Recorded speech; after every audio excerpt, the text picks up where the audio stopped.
ഈ മണ്ണ് ഞങ്ങളുടെ പ്രാണനടാ. ആകാശത്തോളം ഉയരത്തിൽ വേലി കെട്ടിയാലും അത് ഞാൻ പറന്നു കിടക്കും. അധികം പറഞ്ഞ അരിഞ്ഞ് ഞാൻ ആ കാലി പട്ടിക്കിട്ട് കൊടുക്കും.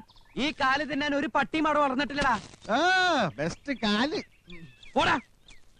നിന്നെ ഞാനൊന്ന് വെച്ചേക്കൂടാ. എന്താടാ കോഴിക്കാല? കോഴിക്കാല് നിന്റെ അച്ഛൻ കോഴിക്കുറിപ്പിന്റെ.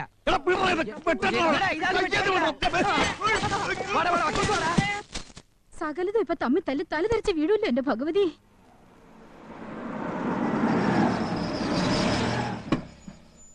കാറെടുത്ത് വേഗം പറഞ്ഞു, അല്ലെങ്കിൽ അനിയന്റെ അളിയന്റെ ശവം ഇപ്പൊ വീഴും. അവര് നാരായണ മാഷിന്റെ പറമ്പിന്റെ വഴി അടയ്ക്കാൻ പോയിരിക്കുക. ആരോട് പറമ്പിന്റെ വഴിയാണോ? നീ ഇങ്ങോട്ട് വന്നേ. വീട് നിന്റെ അനിയൻ ചന്ദ്രപ്പന്റെ കല്യാണക്കാര്യം പറയാനാ ചിന്നക്കുറുപ്പ് വന്നേ.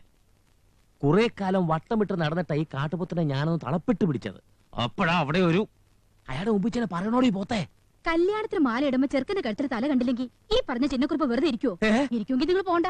ഇവിടെ വെച്ച് ഈ പരാക്രമം അവസാനിപ്പിച്ചാൽ ആ വേലി പൊളിച്ച് ഞങ്ങൾക്ക് അകത്തോട്ട് പോവായിരുന്നു. എനിക്ക് ഇവനെ പോലെ ചാടാൻ വയ്യ. ഹൈ ജമ്പിൽ ഞാൻ പണ്ടേ മോശ. ജനാർദ്ദന, ഇവിടെ വേലി അടിച്ച് പിണ്ണം വെക്കാൻ നിന്നോട് ഞാൻ പറഞ്ഞോ? ഇല്ല. എന്റെ മോളുടെ കല്യാണ നിശ്ചയ ദിവസം തന്നെ നമ്മൾ തമ്മിൽ ഇങ്ങനെ ഒരു സ്നേഹപ്രകടനം വേണോ കുറുപ്പേ? ഇതെന്റെ തറവാട്ട് പറമ്പാ. എന്റെ കുട്ടികളുടെ അമ്മയെ ദഹിപ്പിച്ചത് ആ തെക്കേ മൂലയിലാ. എനിക്ക് പറ്റിയ ഒരു കൈപ്പിഴ കൊണ്ട് ഈ പറമ്പ് കുറുപ്പിന്റെ കയ്യിലായി. കോടതിയിൽ ഇപ്പോഴും കേസുണ്ടല്ലോ. വഴി കെട്ടിയടക്കരുതെന്നും സഞ്ചാര സ്വാതന്ത്ര്യം ഉണ്ടാവണമെന്നും വായിച്ചാ മനസ്സിലാവുന്ന ഭാഷയിൽ ജഡ്ജി എഴുതി വെച്ചിട്ടുണ്ടല്ലോ. പിന്നെ എന്തിനാ ഞങ്ങൾ ഇങ്ങനെ ഹൈ ജമ്പ് ചാടിക്കണേ? എന്നാ പിന്നെ ക്രിക്കറ്റ് ആക്കണോ? എനിക്കും എന്റെ മോന് ക്രിക്കറ്റ് ഇഷ്ടാ. അച്ഛാ, ചവിട്ടി പൊളിച്ചിങ്ങോട്ട് വാടാ. വേണ്ട. മാഷ് നേരെ കത്തി ഓങ്ങി തുമ്പശ്ശേരി കുറിപ്പിന് ഒരു മണ്ണും വെട്ടിപ്പിടിക്കണ്ട. മുള്ളു നോക്കണേ, മുള്ളു. വഴി കെട്ടിയടയ്ക്കാൻ മുതലാളിയല്ലേ ഇവരോട് പറഞ്ഞത്? അച്ഛൻ വന്നപ്പോ എന്താ വേറൊരു കളി കളിക്കണത്? അതേ കളി.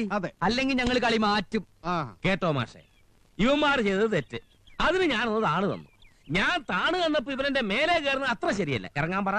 മനഃപൂർവ്വം മോളിൽ കയറിയിട്ട് പിന്നെ ഇറങ്ങി വന്നിട്ട് ഒരു കാര്യമില്ല. മതിയടാ, ഇറങ്ങി വന്നിട്ട് അതങ്ങോട്ട് വൃത്തിയായിട്ട് പൊളിച്ചു കളാ. വച്ചോണ്ടിരുന്ന എല്ലാവരുടെ കാലിലും മുള്ളു ഇറക്കി. കേട്ടോ തുമ്പശ്ശേരി കുറുപ്പേ, ഇവര് ഈ കാണിച്ചത് ഞാൻ ക്ഷമിച്ചു. ഇനി അവര് കാണിക്കാൻ പോണത് കുറുപ്പ് അങ്ങോട്ട് ക്ഷമിച്ചേക്ക്.